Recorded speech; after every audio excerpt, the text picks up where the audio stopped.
第1157章单界入口。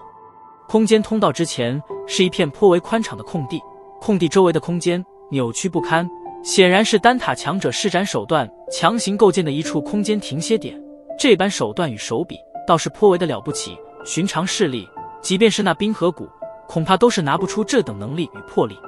此刻的这片空地上已经有着不少或坐或立的人影，个个气息不弱，显然是率先通过了幻境关卡的参赛者。